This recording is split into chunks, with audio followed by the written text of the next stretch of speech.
And this is the Below Average Angler Podcast. That's a giant! Oh my god, dude! That's a giant! I love you, dude! And 3, 2. What's up, guys? Welcome back to episode 4 of Below Average Angler. And we're here back in the living room, and we got the setup. It's episode 3, but Is it? yeah. You're lying? No. Oh, I thought we shot 3 last time. I promise we haven't had anything to drink, really. We just got in from fishing, and it's been a long day. Caught some fish, though. But we're super excited for this episode. This is going to be a huge episode for us because in the last one, if you guys remember, we were talking about throwing some big baits. That's and right. That's a technique we both love to do and have really been in depth with it for the past 3 to 4 years.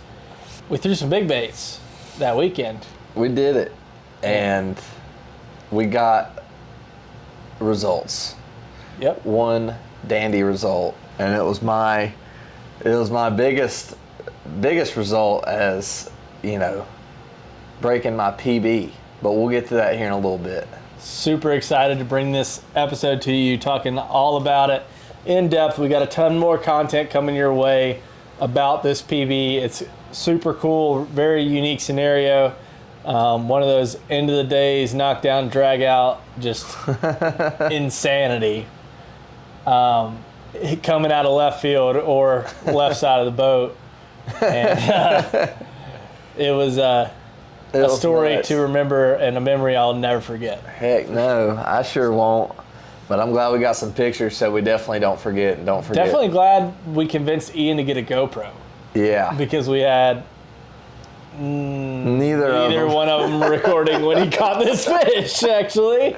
But we have started recording a lot more content for this podcast, and so Ian got a GoPro. He's getting into the camera game a little bit. A little bit. I'm dabbling. It's a great starter camera. That GoPro Hero 9 is insane. The quality, the audio is great, which has never been good with a GoPro. I was surprised. I was super surprised with that GoPro. It's fun having it on the boat, and getting to rewatch your fish catches and watch your body mechanics on that and see how goofy you look when you're catching a fish. Yeah. And what you're doing, you're like looking around, especially when you're by yourself, like head watching, on a swivel. Yeah, watching yourself while you're by yourself. So like you go out on the boat by yourself all day, you go try to reanalyze and go through all the footage. Like you're like, dang, I look like an idiot out there sometimes. Like I don't see how these guys on Bass Live like look professional the whole time. Maybe that's because they are professional, but we are not. So no, I really enjoy like getting out there, watching some fish catches or rewatching some fish catches. And one thing I found here recently is I've been noticing when you change a bait, you know when there's a big decision to be made and you make the right decision, wrong decision, you get to overanalyze it about and just kind of you go, oh, I made that color change, and 2 minutes later, 5 minutes later, I catch this fish doing this and that, and you can kind of keep track and log it. And it's crazy, and you can get really in depth with it too, because not only can you go back and be like, okay, I changed this bait and did this, but it's time stamped.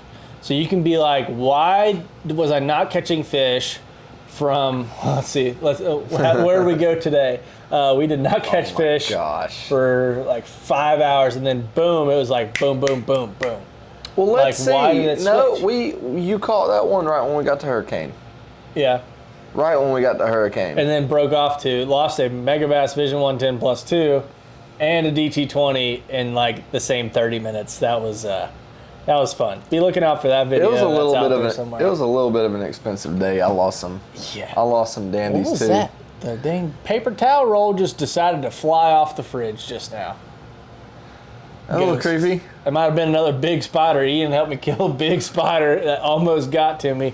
Had my arms full of stuff. We just got back from the grocery and was trying to find my key to get into the You almost walked right house. into it. And I was like, I'd say this close to a daggum spider. Like we got a good picture to throw in. Yeah, we'll throw up a picture. And Ian We did not have phone light, but he had his. Well, I've found I've got a problem here lately, and there's a gun attached to my flashlight. Yeah. So people don't always appreciate that, but it's really handy. But he was using it like a flashlight to help me find my key and get into the door, and then he's sitting here. I about busted that deadgum spider. Yeah, that was about to be a 9mm splatter spider. Splatter spider. Write that one down in Webster. Is Webster going to have a splatter spider? I don't know, but Webster, North Carolina is right down the street. Are we in Webster? No, technically. I guess we shouldn't say that on the podcast. Should we not? I don't know. People might stalk us. I know we're not famous. Nobody's going to stalk you. Nobody cares where you live. Yeah, that's true. I'm moving anyway. It don't matter. Well, man, you want to get down to the meat and potatoes real quick and just go ahead and bite the bullet and talk about this damn thing? Let's talk about this fish. Let's talk about what this fish ate first. Let's get to that. Let's start with our long day out on the water. Yeah, okay. Getting out on the lake at the crack of dawn. We were there super early. Crack of dawn and getting started and having, again, another grinder during that early morning session. And it's tough when you go in, like, as a below average angler. Very. I feel like you go into it super confident. You got all your baits rigged up, your knots are perfect, everything's lining up. You get there at the perfect time. You put the boat in the water, it feels good, you got that good feeling. Putting the odds in your favor. For like 3 hours without a bite. And you're like, what am I doing wrong? Everything feels so right. Like, I know what I'm supposed to be doing. I'm executing what I'm supposed to be doing. Well, not actually what we're supposed to be doing, I guess, because the fish aren't biting. But you think you're supposed to be doing. But you think you're doing the right things. Everything's lining up, and it's just not it.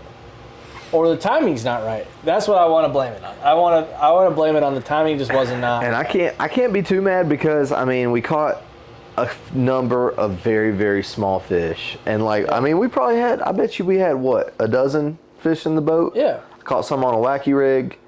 You caught some cranking. On DT20 cranking. It was weird. I was cranking. So I've been on this DT20 craze lately. Shout out to Rapala. You want to sponsor me because those things are expensive. That is an understatement. I just broke another one off today. That's my You're obsessed. third one I've broken off, and I just bought my first DT20. I want to say 3 weeks ago. No. Maybe 5 weeks ago. No, that's when we went to Hammond's. Didn't you pick up one then? The first DT20 I ordered on eBay. Oh. So I want to say probably a month, a little bit more than a month ago. I'm with you. I thought you picked up that first one at Hammond's, but that was Cass. And every one that I've broken off was not because my line was too light, which I am throwing on 12-pound, but it's because I hung it up into something that was like ridiculous. The first time I was fishing with Dustin Hurley and got hung up in a boulder, and I tried for so long. That was the first one you lost? Yep, lost that one. And then the second one was in a brush pile on a certain lake. I think it was Bleep Lake. And yeah, and then the third one is today. Well, we definitely just got a little off track talking about today because it's fresh on the mind. It is fresh. It was fun, too. Let's go back to Lake, the home of the home of the dandies. Just said the name of the lake. We blurped it out, don't worry. Yeah. I mean, we can tell people if you want to. It don't matter. I don't know. I'd rather not. We're just going to keep it on the DL. You local mountain boys are going to figure out what this lake is. It's nothing special. You're not going to drive that windy-ass road to go there anyway. We sure did. Yep. It paid off. 3 times. But, so we fished all that morning, and we got out there, and we kind of got in a slump where we were like, we pulled the boat up on the bank. We started wading around the water, making some casts, and, lunchtime, eating snacks. Got your swimming trunks on. I was actually wearing this exact same outfit. Oh, really? That's actually kind of sad. Yeah. That's funny. I was wearing my red shorts and my drink. I remember that now. But, we're like, all right, let's get back on it. We got a little bit longer. Let's get back at it. And I go, Clint, what time is it? He goes, 2 o'clock. I was like, well, that midday, I was like, we got another chance. or we've got a chance. We got a chance.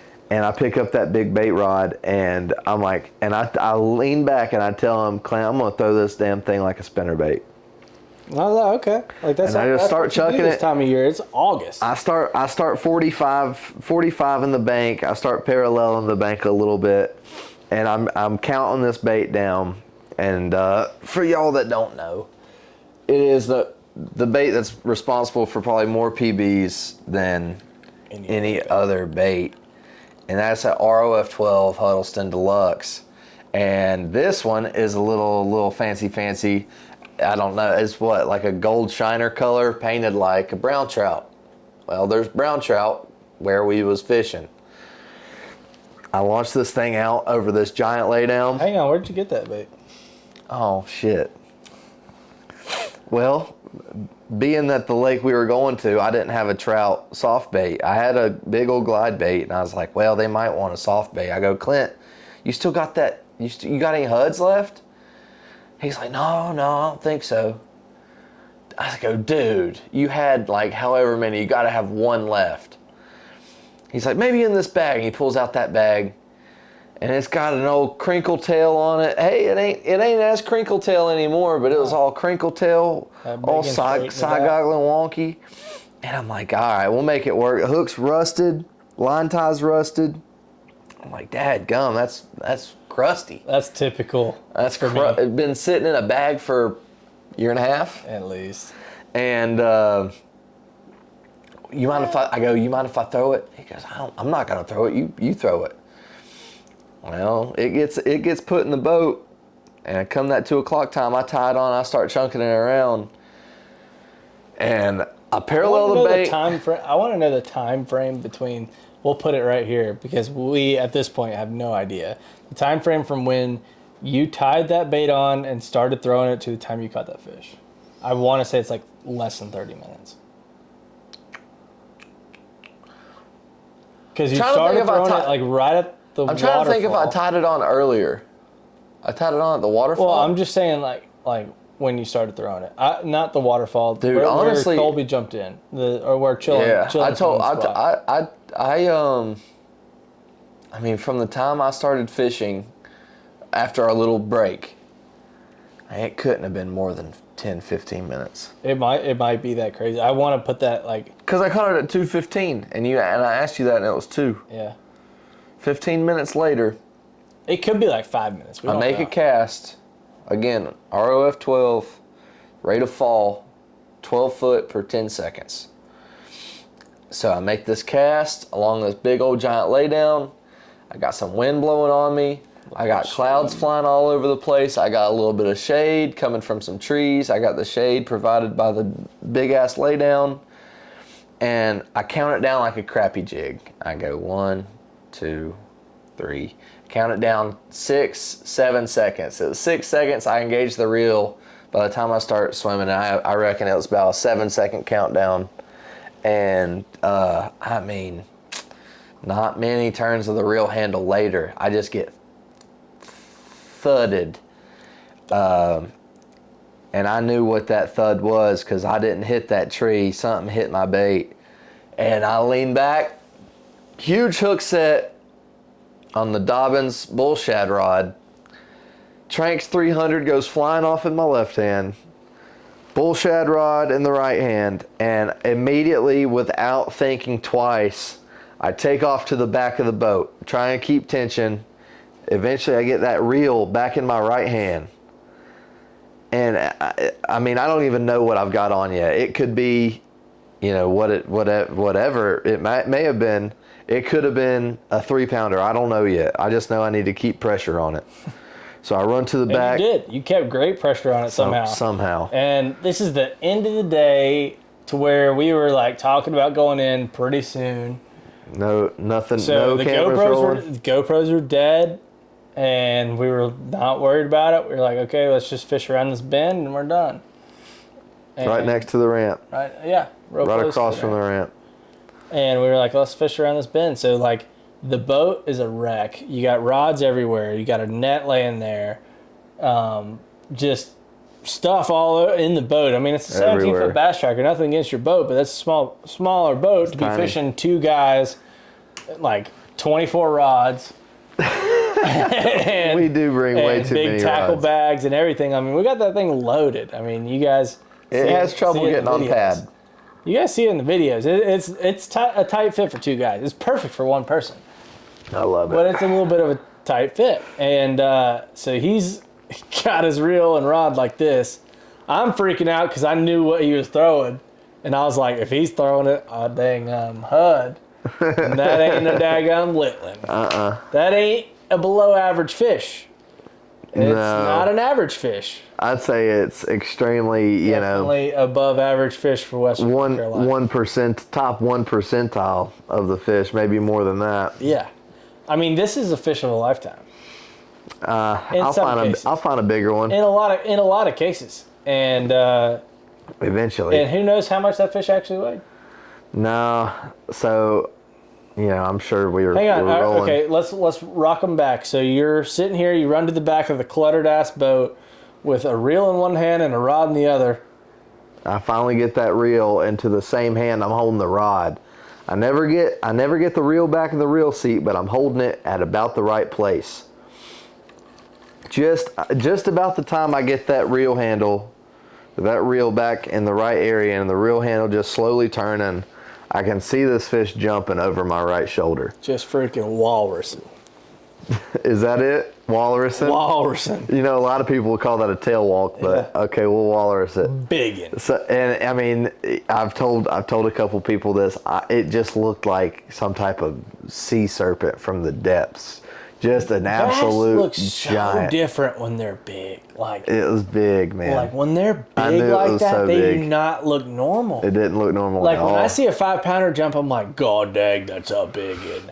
But like it still looks like a bass. It looks like a bass. That didn't look like a bass. But when they get big, oh my gosh, there's they got nothing that better. Big old fucking trout belly. Trout belly, bug eyes, bucket mouth.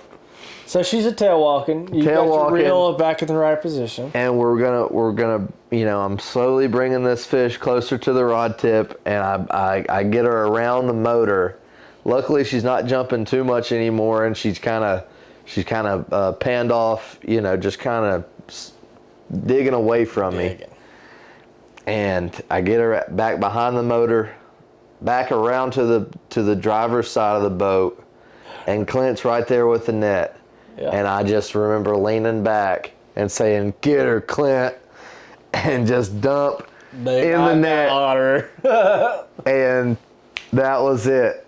I lost my voice because I was so fired up. I was hollering and hooting. It was and the yelling. Loudest. I mean, I squeaked. It was crazy though. I know I squeaked. What is nuts is you can watch guys like we watched today. We watched Lee Livesey catching his 42-pound bag on Lake Fork. We were rewatching. He got a little excited too, though. Come on now. We watched it live when it happened, but like rewatching the whole story and everything today, Bassmaster did a big recap of the whole season, and this one just sticks in my mind in particular. Like, who catches a 42-pound, 3-ounce bag in one day? And 5 fish. I haven't done that. No.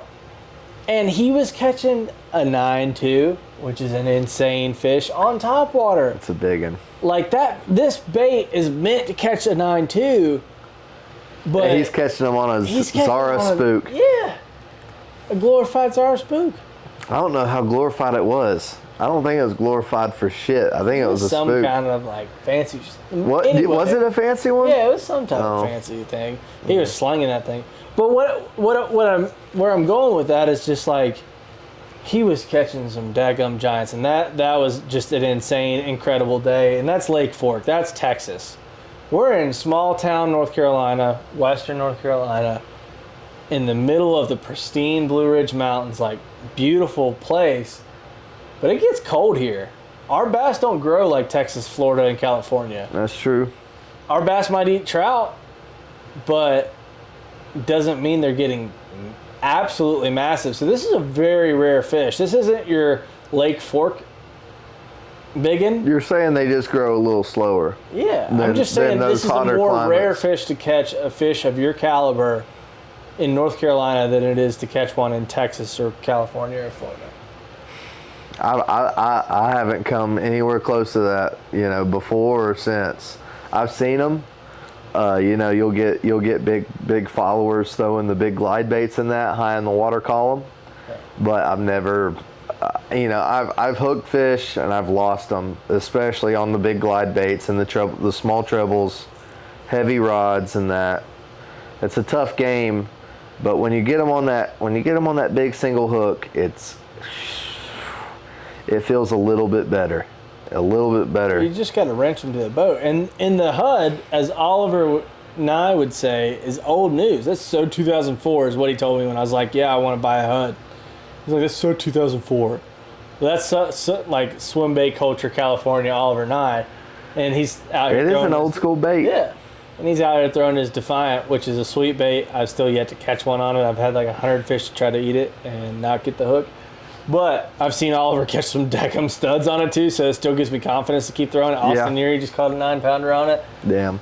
But the HUD is not. It might be old news and not new, but it I don't mean it doesn't work, right? Catches fish. I don't mean it don't work. If it ain't broke, don't fix it. No, it's not. It's not broken, dude. I mean, it's magic. And so, and in all fairness, it's that day was the first time I'd ever worked a HUD. I'm not gonna say higher in the water column, but it's the first time I've tried to work a HUD not on the bottom, pretty much. I've always just bottom bounced these baits, and that's how I caught my previous PB. But I know it's got a lot more potential than that. And with the warmer water temperature and just the way I'd seen these fish set up in the past, I just decided to throw it like a spinnerbait, like you're doing today. And it paid off, man. And I wouldn't change a thing. I wouldn't change a thing. So let's talk about how a Huddleston has resulted in not only this PB, not only your previous largemouth PB, but also your spotted bass PB. Hell yeah. That was the first day I ever threw a Huddleston. Really? I Yeah. didn't even know that. Yeah. In all fairness, it was a HUD 68 in a greenback gizzard shad color. And still a good size swim bait. Down there on Lake Hickory, on December 21st, 2017, I was just graduated college a month earlier and moved to Hickory, and I was hunting for a job. But in the midst of hunting for a job, I was still winter fishing like I do. And I had a new little trick that I'd picked up here from old Austin Neary, and that was the HUD 68. And I took it down there. Sweet bait. I bought one because I felt more comfortable before I would really throw bigger swim baits. Yep. I was like, I can see a fish eating that because it looks like a fresh stock trout. Well, I bought that one because I knew I was going to be moving there, and I wanted to do what I did. And I went out there, and I was on my kayak. Went out, nice. Chunking it on points, and again bouncing bottom. And this winter time, it's kind of warranted. Slow creeping on bottom in the wintertime. And I know that Lake Hickory has some big spots in it. And sure enough, it's just first bite on a big bait. And the only thing that I remember thinking was, you get that slight tick that you get in the wintertime in the cold. And I go, I didn't do that. That wasn't my bait hitting a rock. Again, it was something hitting my bait. Yep. And I leaned back on him, and I'm sure we could lean back on that fish. You really had to in the kayak. I mean, I ended up way back here, wound down on him, and I mean, it was a stud. I'm sure we can drop a picture here. I didn't get a weight. I did get a measurement, but I didn't write it down, or I don't remember it. I don't remember the measurement on that fish. What was the weight? I didn't get the weight. I thought you said the other way. I mean, I obviously didn't. if I had to guess, I've seen a good bit of big spots since then, and I've seen some 5-pounders. I would say it's in that upper 4, getting close to 5-pound region of spotted bass, which for North Carolina is a big one. Yeah. I mean, I treat spotted bass like smallmouth. Dude, I love them. I mean, I'm sure you'll hear me like a broken record on this deal, but I love fishing for spots, and that fish is a big reason why. Yeah. They are just so aggressive and so badass. So aggressive. If spotted bass was the size of this table, it would eat people. All the time. It'd be smacking little Johnny at the beach out the water, son. Like, it's like, oh my God, it would jack you up. It would break your rib cage. Heck yeah, in they're spots, mean. Especially like on Chattooga in the summertime, when they start getting keyed in on that topwater bite and they're like trying not to bite topwater, they'll just come out of the water like a damn torpedo with their mouth closed and just smash your Berkeley cane walker and just freaking had that happen a good bit dolphin this year. it. I've had like that they're trying to bounce a daggum beach ball. It does look like they're bouncing the And beach it's just ball like- because your damn spook goes flying. I will never forget, I had my camera, like I had just gotten my new camera. It was the Bassmaster AOY on Lake Chattooga. And I was filming Gerald Swindle's weigh-in. And he was like, man, out here at Lake Chattooga, these bass out here, like Stevie Wonder, dude, they're blind, jumping over these baits. But it was September, like, it's that time to where those spotted bass are hitting your bait with their mouth closed. Yeah. And you're like, you guys are aggressive as shit. You're not even trying to eat it. You're just trying to kill it and then eat it. Yep. And that's exactly what they do. But smallmouth are like particular. They're like, I'm going to stab it really hard. And if I don't like it, as soon as I bite it, then I'm going to back off. Have you ever got short strike by a smallmouth? And it's like, bam! And then you go to set the hook and there's nothing there. That's them trying to kill it, but they mouth it more than spotted bass. A spotted bass is either going to destroy it or just try to kill it with their face. I feel like with a smallie, it's not just a topwater. It's like, imagine getting rocked on dragging a drop shot. Crankbait or a drop shot, yeah. Imagine getting rocked and then you reel down and there's nothing there, and you reel up half of a damn robo worm. Yeah. Yeah, in this smallmouth, like you can. Or a bare hook. What's nuts is like, first of all, I didn't know what a smallmouth was. I think I can dig up a clip from Old School Bartlett Outfitters of me. We saw it last weekend. Yeah, we watched it last week. Of me being like, oh, I think it's a brown. I was trout fishing in the creek. Oh, I think it's a brown, and it was brown, but it was a smallmouth. And I was like, oh wait, that's a smallmouth. As soon as it spiked its little fins up, I didn't know what a smallmouth was when I was 18. We lost our light over here. We lost the light. That's time for an intermission. How did we lose the light in 2 podcasts in a row? Did we? We need a better, or podcast number 2, we lost the light too. It's a good time to make a cut and come back. That autofocus is pretty slick. Am I focused? You're focused, bud. I'm All so right. focused. After that intermission, we fixed the light. We will not have that problem again, hopefully. Plugged it into a sketchy portable charger.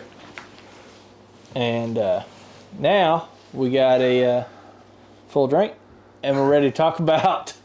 Now I want to talk about something kind of important that went down when you catch a big fish like that, and especially in the heat of the summer. I mean, we caught it late August in North Carolina.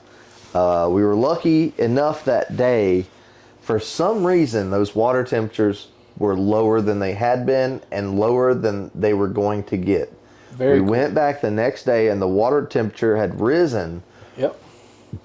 Even in the morning, it was hotter than it was midday, during, when the fish was caught. Yeah. In the morning, the day after, what was it? It was mid to upper 70s, 77, something like that, 78. Yeah. 77 degree water. Think about that, Texas guys and California guys. Like 77 degree water in August. Yeah, and that was warmer though. The day before in the morning, I mean, we were looking at 71, 72, and warming up to that like 76 degree temperature. Yeah, so which it's still climbing, but that's cold. It's cold. It's cold, and I low. don't know why it was so much cooler that day. But my point is, we were lucky for the cooler water. But when you catch a fish in the summertime, you got to take care of it. Very important. And you don't want it to be in the live well that long. And if I remember correctly, I don't think we had that fish in our possession for more than 15 or 20 minutes. Yep. No, I agree. And the footage shows it. I mean, we did not. And that's a fish that you have to document. Like, it's a fish of a life. Well, it's a fish of a lifetime. It's a huge fish. Fish of my lifetime, I'm 26 years old. Yeah.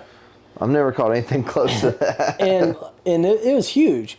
But the biggest thing was after we had it in the net for a few minutes, freaking out that fish was in our net. It was in the net. We kept it in the water. Yeah. He was like, turn on the live well. And we could play some clips from him. But yeah. He's like, turn on the live well. We got the live well running. We got a gallon of G-juice in there, it felt like. I feel like an appropriate amount. A very appropriate amount. And we kept that aerator running. Yeah. And, that G-juice has died. So when the water got less blue, we added more. Yeah. And I don't remember the last time I've released a fish in the summertime after being in the live well and it kick off like that one did. And we were lucky enough, and I'm sure y'all have seen it, to get that wicked sweet release shot.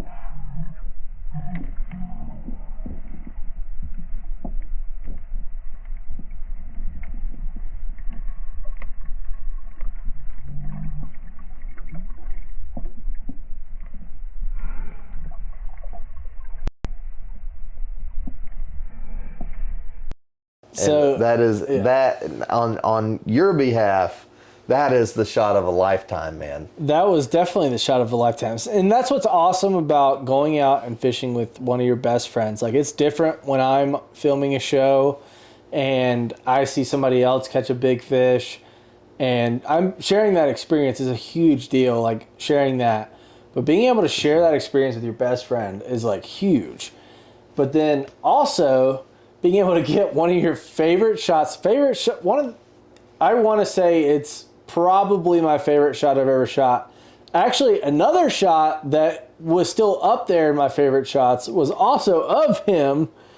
It was a drone shot on Lake Chautauqua with my old drone back when I was still very fresh. Dude, I remember got a sweet drone shot. We'll roll that.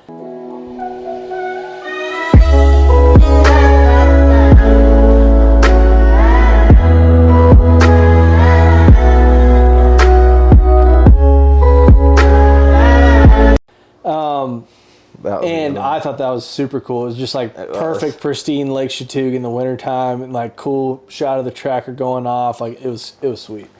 Steam rolling off the water thick. Yeah, it was beautiful. Like the Western North Carolina is such a beautiful area. If you guys have not fished here, come fish. Don't catch all our fish because like we struggle to catch them anyway. But this release shot. So I got one of the over/under GoPro domes. I had one previously, and I did not put the cover on it very often, and it got scratched up for my Hero 7. Got scratched up, so it basically ruined it, but it was $40 on Amazon. But when I got this new GoPro Hero 9, I was like, okay, I need to get that dome again, because I never got to really fully use it for a really cool shot. Mm-hmm. So what the dome does is it's basically a big half bubble, and it shows you halfway under the water and halfway above the water. But you can get things like that for your camera, but I think that's expensive. It's expensive. So I was like, GoPro, perfect. Like, camera's already waterproof, not worried about soiling like a giant, like expensive camera that I make a living off of. Right. And I was like, okay, like, that's fine. So I got down in the water. I was like, okay, Ian, let's try not to muddy up the water. Let's keep it clear. It's a super clear lake anyway, but it's very easy to muddy up the water. And so we were being very careful with how we did that. We put the boat right up on the bank, still in shock. Like, we were just in shock for a while. That whole day, that whole weekend, the rest of the week. I'm still riding that high. And get this awesome shot, and it was over under. You got the tracker in the background, just the fat rolls of her spinning off into the deep depths of where she came from. Like, she is so pretty. 20 yards from the tree she came off of. Yep. And we got to release right back in her little area so she could go and hunt trout for another day. Yeah. And I'm sure she's she's probably Big a belly lot bigger Kelly. now. She was Big belly she was Kelly. a cutie. She had those big old doll eyes, man. Yeah. She was beautiful, man. But it's I just couldn't have asked nuts. for a better fish. Like that experience alone, and to be able to experience that with your best friend, and you're out there. We have been on such a grind. Every time we go fish, it's a grind to catch fish. Yeah. And to actually have this passion that we constantly go out and catch fish, and we're okay when we don't catch fish. We're okay if we catch one fish that day. Sure. Like, we're fine because it's about the experience. You're going out there with your best friend and having fun. And Hell yeah. and fishing with, I've always been a little bit more on the competitive side when it comes to fishing compared to Ian. And that's just from tournament fishing and things like that. But I'm also like, 100% I get right. there, it's a goal. I'm like, I need to catch fish. How am I going to catch the fish? If I'm not catching fish, I'm not happy and I get quiet, which Ian doesn't like very much. I do not like when Clint gets quiet. I get in the serious, like, I'm quiet, I'm trying to catch a fish. I get normally serious. you don't shut the hell up. Yeah. So when you get quiet, I'm like, Clint's sad. Yeah. Clint's not okay because he not hasn't caught a okay. fish in 4 hours. Yeah. Or sometimes 6 hours, sometimes 8 hours, sometimes 12. You know, like we did it. go on some grinders. But when it finally I did it pays for off, 16 hours not Yeah. that long ago. Yeah. But when it finally pays off with a fish like this, it's a team effort.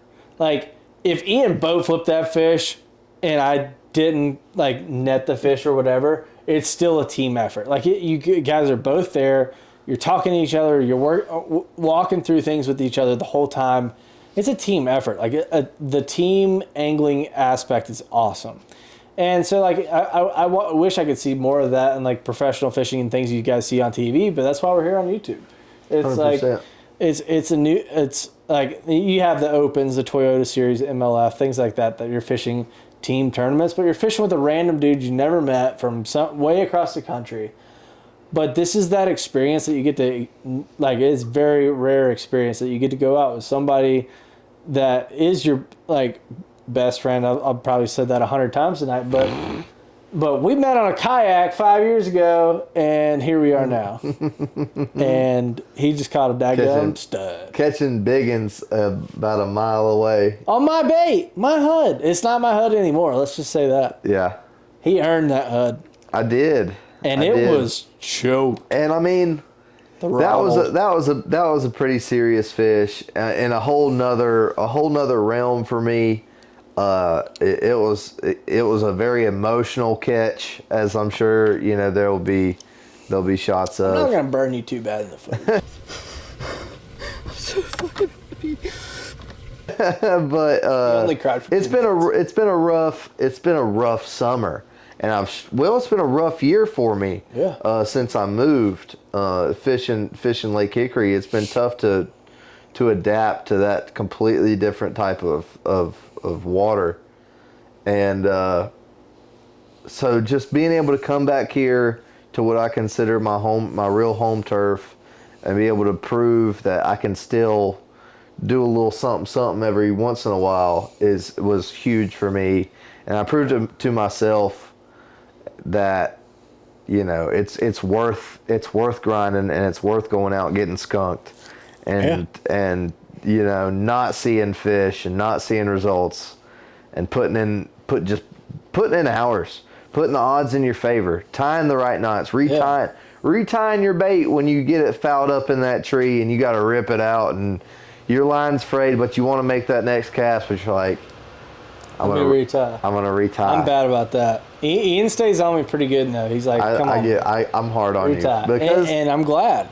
well, because you're out there to catch that biggin, and that biggin's gonna test every damn weak link that's possible. Like your reel seat not being completely sealed down, it'll test that pretty quick. It tested it really well, didn't it? But it doesn't even have to be a big fish that's going to test that, but you never know. That's one thing that's crazy about the sport of fishing, is I can be throwing a Ned rig or I could be throwing a Huddleston, and I could catch my PB tomorrow. Dude, what's crazy, I mean, you're talking about just any type of fish testing your tackle. I had a white perch make my drag slip the other day, Yeah. fishing a micro crankbait. Yeah. And I mean, that's just, I've got a cheaper reel on that rod, and I lock up with a white perch on Lake Hickory and my drag slips. I caught him, and he's in my freezer now, so that's all that matters. But my drag slipped, and I was like, dude, like, really, for this guy? It's crazy. Your drag didn't slip today, but there's some bluegill I thought you even hooked up in the bass today. Well, that's what happens when you get one hook in their mouth and the next hook is behind their pectoral fin. Yeah. And they're coming at you and they're spinning, and it feels like they're really pulling hard on you. Yeah. It's crazy, but you have to have your equipment top notch all the time. Like in college, and you don't have to have the most expensive equipment. You just have in college, I was fishing with whatever I could fish with. I can play back my PB smallmouth to this day.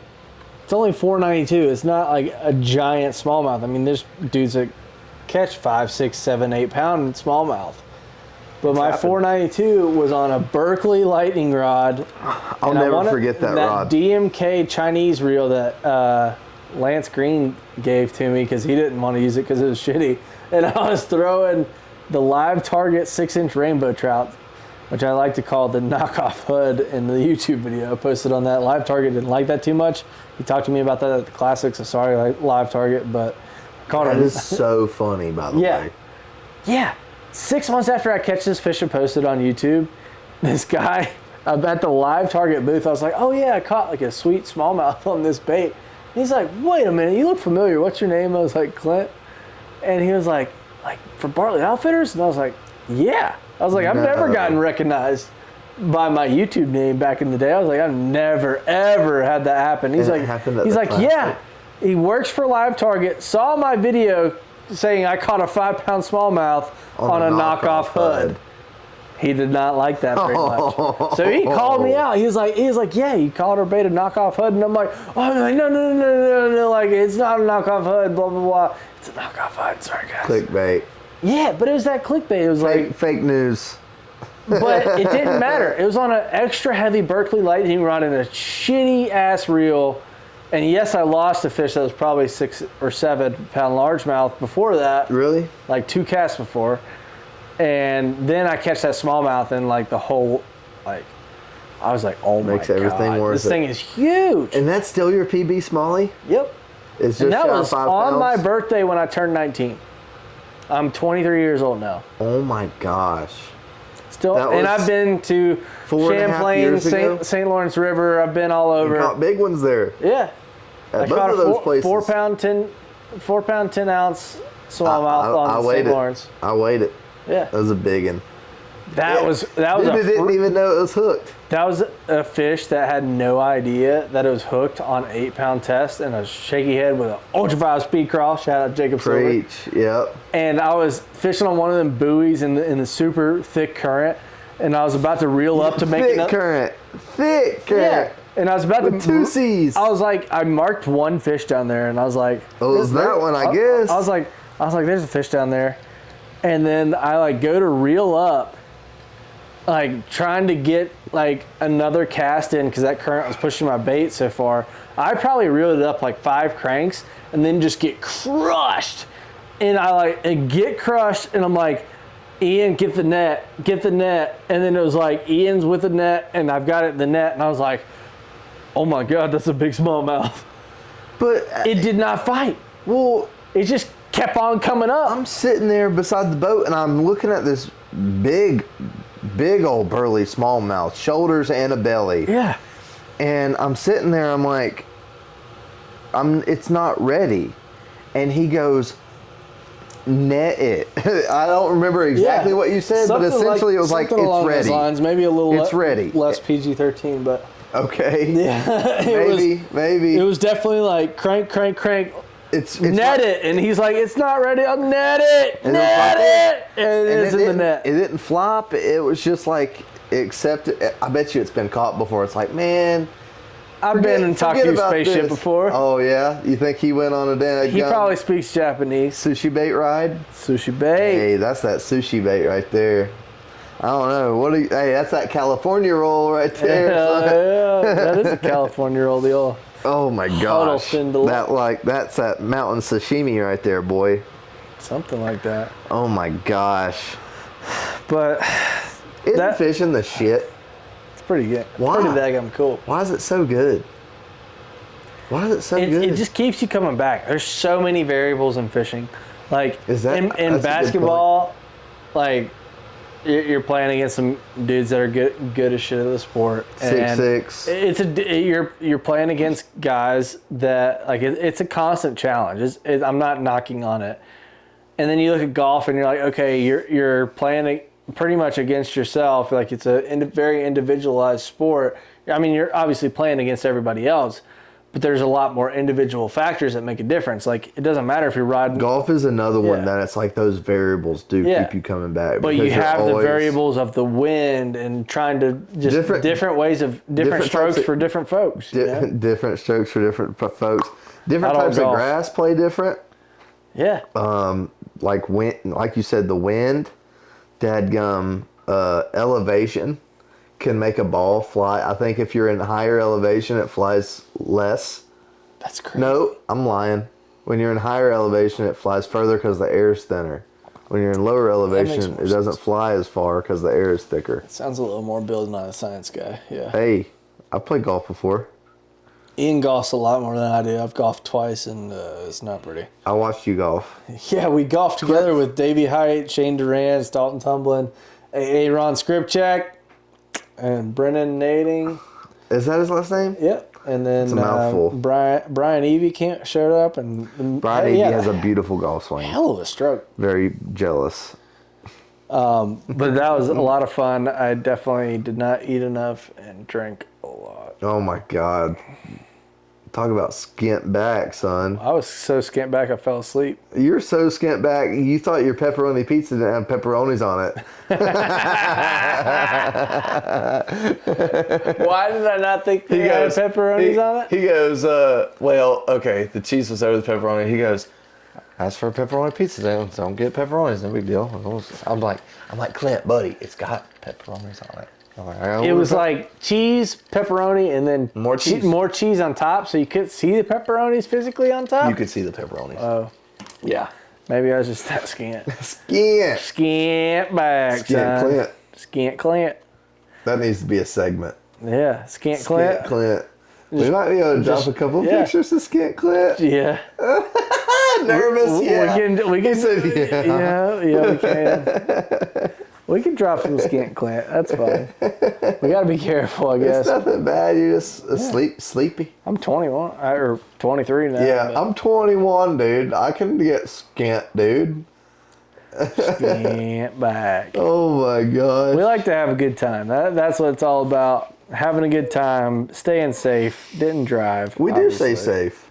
Yeah, we We're always safe. make a big effort to be smart, but have fun. We're not gonna fuck this up. We got it made in the shade.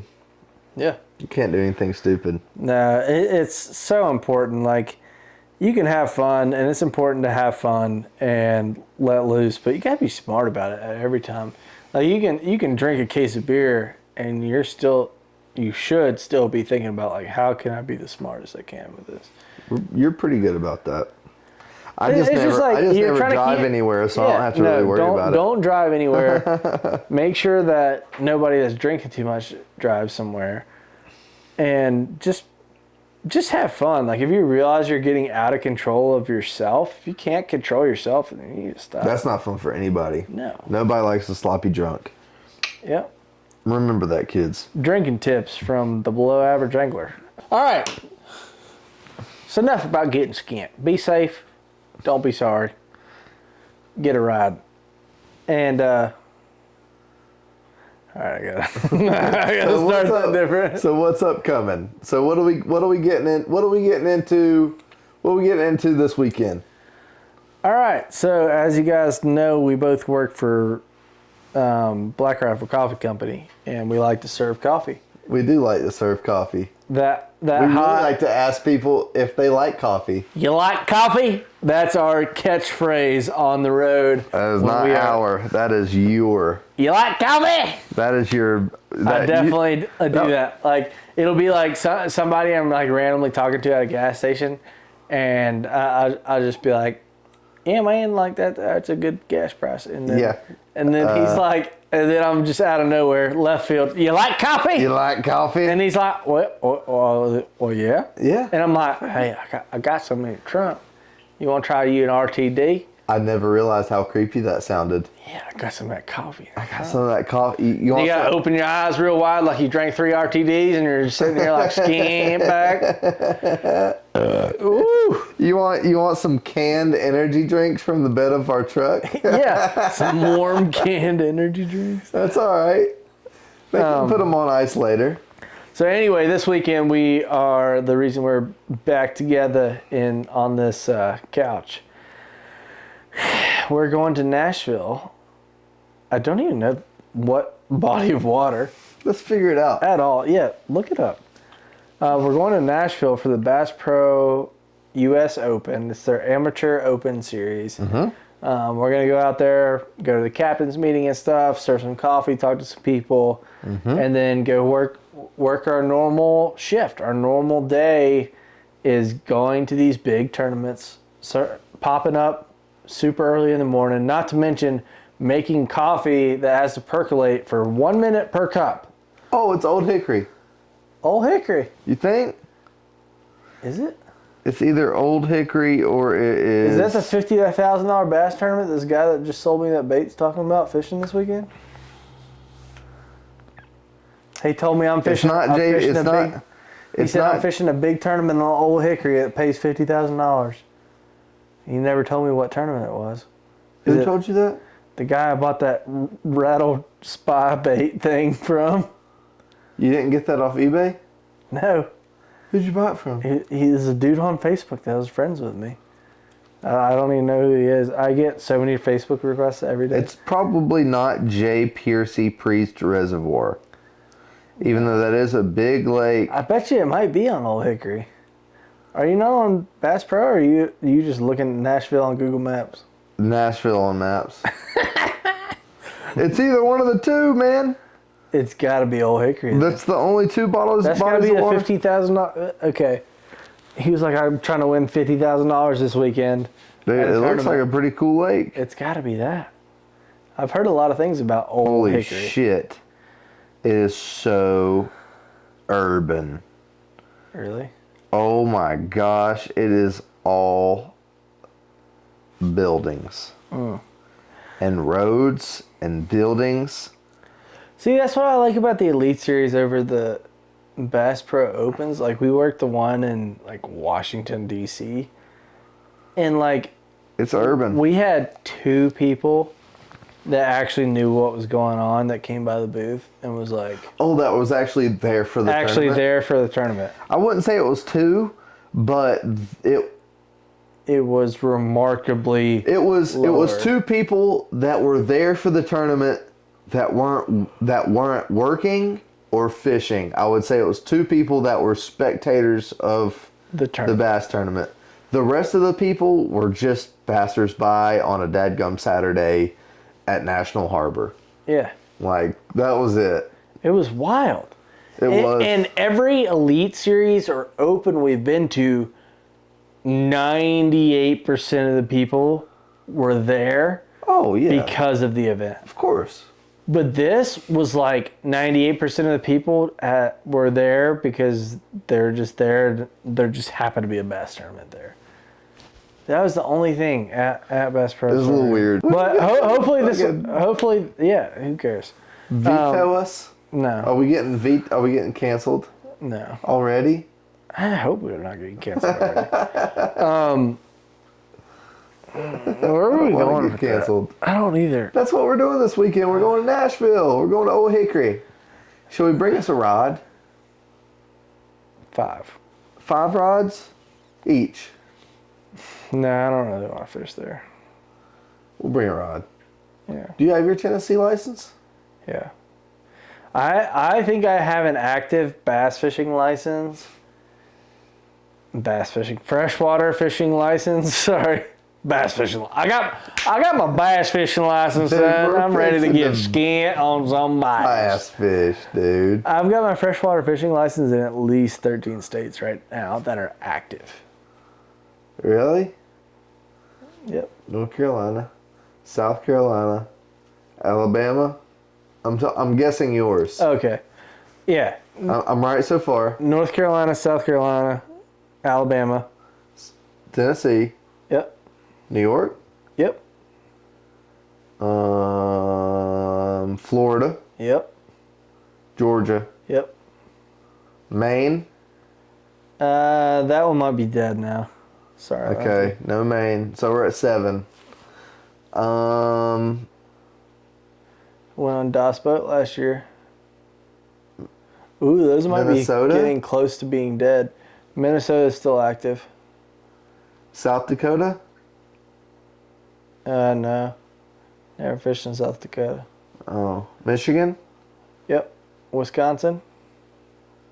We're at 10. So that's 10. Where do I go a lot? And I don't fish a lot. Oh, Texas. Texas. Arkansas? No. No, I don't have my Arkansas. So we might be at 11. That sounds about right. 11's a lot. Virginia. Ew. I hate Virginia, but I have my fishing license. Ew. That's 12. The lover's state. That place sucks. I did not like. Okay, don't shit. Okay, sorry. Okay. Entirely on Virginia. Every experience I've had in Virginia. But Virginia, when we were there, I don't know about other times of the year, but the Virginia of the places when we were there was not fun. No. But the weather was shitty. Weather was shitty. The Fishing was shitty. People were shitty. No, we were with good company. I was with good company. Oh, no. Yeah, you're right. The guy at the Airbnb was being super squirrely before you got there, but. And after. Remember all like the posts? This little stake, he like staked off his driveway. True. Yeah, that was a little. Sorry, Oh my Bruce. gosh. I think his name was like Bruce. But anyway, so 12 states. after our little bit of a Tennessee send, and after this Bass Pro Open, we're gonna come back to the mountains, and we're gonna get on a classic trout eater fishery down I would call it Northwest South Carolina. And it's a little place I like to call, and everybody else likes to call, Joe Cassie. Yeah, that's kind of the name of the lake. Lake Joe Cassie, baby. And we're going to go down there, and we're going to throw HUDs and big giant glide baits and probably a drop shot and catch a 12-inch spotted bass. See, like, there's some big fish in Joe Cassie. Dude, I've seen them. There's some big fish there. I lost under- a giant on the Hinkle last year. Yep, last year. Absolute giant. I watched him come up and just T-bone it, and as soon as he was on it, he was off of it. Just come up and bounce off of it. I watched it happen. That's painful, man. Joe Cassie's another one of those lakes that's just got stupid clear water. We're talking 20 to over 30 foot viz. I mean, you're looking down in 20 something foot of water, and It's nuts. you can see like bluegill and herring swimming down there in like the depths. It is crazy. It is absolutely crazy, and I love that place so much. I caught a giant spot out there back in October. I was about to say that wasn't. I was gonna say that wasn't that long ago, but that's almost a year ago now. I'd be damned. It is almost a year ago. It doesn't feel like it, but yeah. So that I caught a big 4-pound spot on a depths 250. That's fun. That's what you call fun right there, man. Heck yeah. But we're going back, so hopefully that's where we're gonna head when we get back from this Nashville trip to Old Hickory. I guess that's got to be where it's at, Old Hickory. It is. And So we're gonna show up. We're gonna work the event, and we're gonna come home. Sling coffee and then come home. Go and fish. catch another big trout eater, right, buddy? Yeah, I still got 3 ounces to catch back up on. It's not happening.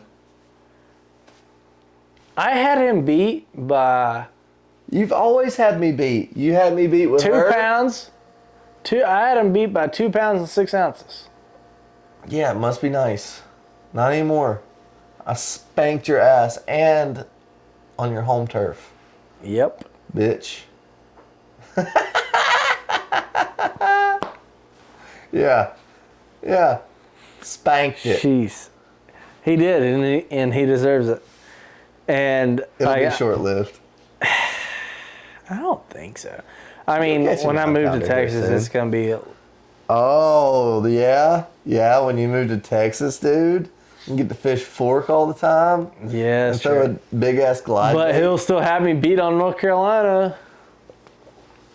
He ain't gonna beat me in Texas. I don't care how good he thinks he is. I don't know. I don't care who you go fishing with, all your little Texas buddies. Well, you got me beating North Carolina too. Right now, for sure. I have you beat in all of the 50 states. He does. Duh. He does. I was just saying, like, my North Carolina PB was 712. Rebecca. Hey, Rebecca. Rebecca didn't. No, Rebecca did die. She died, so I mounted her. That's a skin mountain, isn't it? Yep, it is. That's a real And one. that's why it looks so fucking good. Yeah. These guys that do the replicas, I would love for him to get a replica of his fish he just caught. I don't know if he's going to do it or not, but we have the exact measure, just 19 inches around. That is a thick old girl. My fish was only 16 and a half inches around. Really? Yeah, and it was less than a pound off of what your fish was. I still don't think she's 8'9", but that's not for me to say. So, this fish, we weighed on one scale. And Ian's scale, I've always felt like weighed light. It's not 2 pounds off. It's not 1 pound off. It could be 1 pound off. But like this fish on his scale weighed 8 pounds and 9 ounces. I've just seen pictures And it could have been 9. I've just seen pictures of people with bass that are 8.5 pounds. I'm like, mine looks like it could swallow that thing. I mean, look at this fish. Let's drop some comments below because we need some comments. We do wanna, need comments. We want to hear back from you guys. What do you think the scale was accurate at 8 pounds 9 ounces for this fish? 23 and a half inches long, 19 inches around, ate a daggum 8-inch trout. Do you think this fish was 8 pounds 9 ounces, or was our scale light? Let us know. We love more opinions. I mean, we've talked need to some, them. I all need kinds the of people, opinions. and they were like, if you told me that was a double digit, I would tell you I believe you. But we've also talked to people and said, yes, at that length and that, with that belly, yeah, 8.5, Sounds right. upper 8's about right. So, like, About- we're about- comfortable with the fact that Oh, I'm happy about it. I'm Yeah. not mad about it, but man, she just had a build like no she other. was huge, dude. And you know what? Ian never let me hold that fish. Are you serious? Never held it. So I couldn't get a proper bicep curl on feeling how big that fish felt. Damn. But I never touched that fish. No. I just thought about that. Never touched it. I feel bad about that. But you know what? I got some daggum sweet shots of that girl. Damn, that sucks. I forgot. She looks good. But I'm going to give me one next week on Joe Cassie. And we're going to have us another sweet PB podcast to talk about. I hope so. Or we're going to get damn skunked like usual. And That'll be fine. Joe Cassie's fucking beautiful. yeah, I love it's that place. such a pretty lake. Like, if you guys go on vacation in North Carolina and don't give a shit about if you don't give a shit about fishing, you ain't watching this podcast. So, never mind. Go fish Lake Joe Cassie. Actually, don't, because we're going to go catch some big ones there first. And yeah, let's wrap this thing up. We're gonna wrap it up, it's buddy. been This long was a enough. good one. It's always fun. I love you, buddy. Love you too. congrats on your new PB. Thank you, sir. On my Huddleston, which is now yours. All right. You ain't getting it back either. No, I ain't getting it back. All right, folks. We appreciate you tuning in. Tune in next week. Thank you very much. Check us out next week. Make sure you subscribe. That helps a lot. If you guys made it this far in the video, I would hope you're subscribed. Hit that like button. We really appreciate you guys making it through our entire video. Watch time is huge. So if you guys have the time and enjoy the time, then watch it all the way through, because that's huge. That helps us out a lot. So hit that like button. Let us know what we're doing right. Let us know what we're doing wrong. Yeah, for sure. And what we're below average on and what we're above average on. Leave us a comment. Follow us on Instagram. And we thank you so much. Y'all have the best night ever. Stay safe. Don't get too skint back. But have fun.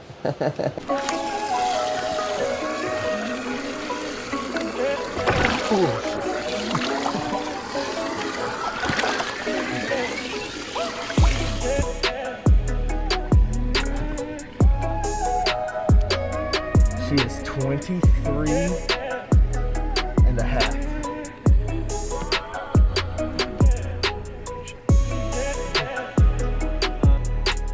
18 3/4 around? No. 19.